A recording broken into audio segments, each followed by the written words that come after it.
जय गुरुदेव। भगवान भवसागर से परे हैं, हम इस पार हैं तो वो उस पार हैं। उनसे मिलने का एक ही तरीका है कि किसी से तैराकी का आर्ट सीखें और सहारा लें। माया सागर से पार जाने के लिए बातों से काम नहीं चलेगा। मोती की किताब पढ़कर मोती की जिज्ञासा करने से मोती हाथ नहीं लग सकते। समुद्र के किनारे हरे हरे मोती कहने से मोती बाहर नहीं निकलेंगे। इसके लिए डुबकी लगानी पड़ेगी। जब अपनी खबर न रहेगी, केवल मोती ध्यान होगा, तब डुबकी मानी जाएगी। ये भी जरूरी नहीं कि पहले ही दिन मोती हाथ में आ जाएं। इसके लिए तो रोज डुबकी लगानी पड़ेगी। जहां हम दुनिया के और सारे काम करते हैं, सुबह शाम डुबकी लगाने के लिए भी समय निकालें। हम देखते हैं कि अत्यंत छोटी अवस्था का बच्चा जो बिल्कुल अबोध होता है, वो किसी को भी देखकर मुस्कुरा देता है, किसी की भी गोद में जाने के लिए मचल जाता है। उसका ना कोई अपना है और ना पराया। जिसने भी उसे उठा लिया वो उसी का हो गया। अत्यंत थका हुआ, उदासीन एवं तनावग्रस्त व्यक्ति जब ऐसे अबोध शिशु को गोद में लेकर उसके साथ खेलता है, उसे प्यार कर लेता है, तो बहुत अल्प समय में ही वो अपनी थकान से राहत प्राप्त कर लेता है और तनाव से मुक्त हो जाता है। अपने अंदर प्रसन्नता एवं ताजगी महसूस करने लगता है और सुखी हो जाता है। और एक हम हैं जो इतनी लंबी आयु प्राप्त कर चुके, बहुत सारे साहित्य और ग्रंथों का अध्ययन कर विद्वान भी कहलाने लगे, दुनियादारी के बहुत सारे अनुभव भी प्राप्त कर चुके, परंतु हमारे संपर्क में आकर कोई भी व्यक्ति सुखी नहीं हो पाता, तनाव मुक्त नहीं हो पाता। ऐसा क्यों है? उस नन्हे से शिशु में ऐसा कौन सा गुण है जो हमारे में नहीं है? वो गुण है हृदय की निर्मलता, शुद्धता और सहजता का। हम अब उस नन्हे शिशु की भांति सहज नहीं रहे। हमारे अंदर सहजता की जगह तमाम विकार उत्पन्न हो गए और हम सहज के बजाय असहज बन गए। हमारा ज्ञान, हमारा व्यवहार अब असहज बन गया और हम दुखी बनते गए। अब हमें पुनः सहज बनने के लिए अपनी वृत्तियों को, अपनी दृष्टि को जो बाहिर्मुखी हो चुकी है, उन्हें अंतर्मुखी करना होगा। हमें अपनी दृष्टि अपने हृदय देश में लगानी होगी, जहां हमारे परम आराध्य शांत और अपने सहज रूप में विराजमान रहे हैं।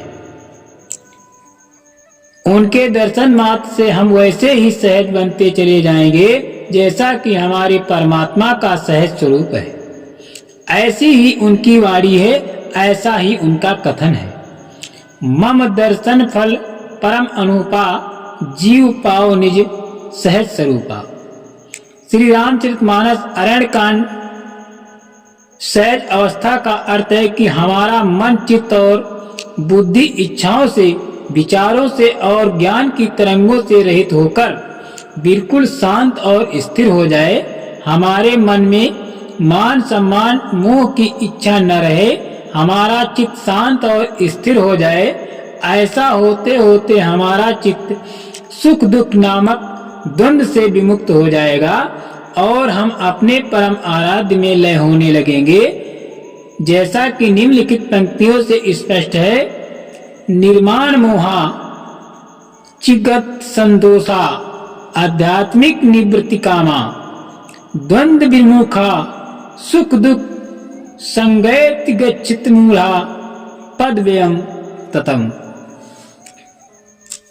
दूसरी जगह भगवान श्री कृष्ण कहते हैं कि इस प्रकार योग की साधना करने वाले निरंतर मुझ में मन लगाते हैं, मुझसे ही प्राणों को अर्पण करते हैं, और जो मेरी भक्त की चर्चा आपस में करते हुए आपस में मेरे गुणों को जानते हैं और उसमें प्रेम रखते हैं, ऐसे भक्त मुझे अत्यंत प्रिय हैं और वे भक्त मुझ में निरंतर रमण करते रहते हैं। परंतु परमात्मा में रमण करने की और ईश्वर से विलय होने की कला का ज्ञान कैसे प्राप्त हो? संत कबीर साहब लिखते हैं कि पृथ्वी, जल, अग्नि, वायु और आकाश, इन 5 तत्वों से निर्मित इस शरीर के अंदर गुप्त वस्तु परमात्मा का स्थान है, परंतु उसका भेद बिरला ही कोई जानता है और उस वेद का उपदेश बगैर किसी समर्थ गुरु के कोई नहीं कर सकता।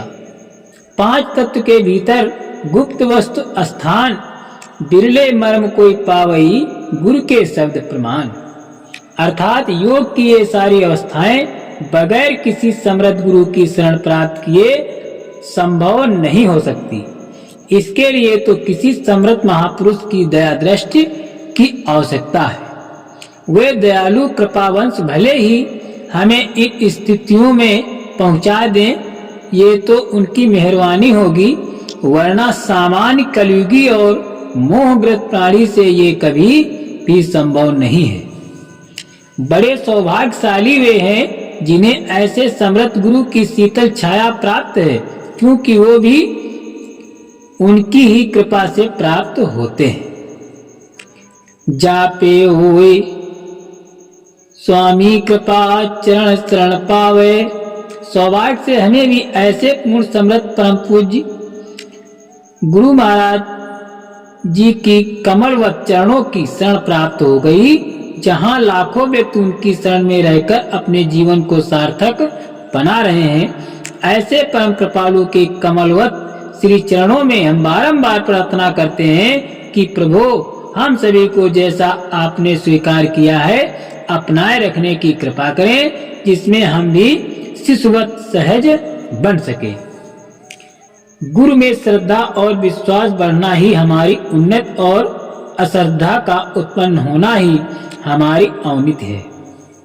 तुम काम बनने पर हंसो और करते करते बिगड़ जाने पर हंसो, क्योंकि दोनों दशाओं तक ले जाने वाला कोई और है।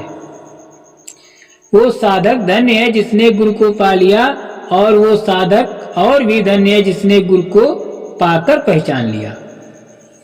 जय गुरुदेव।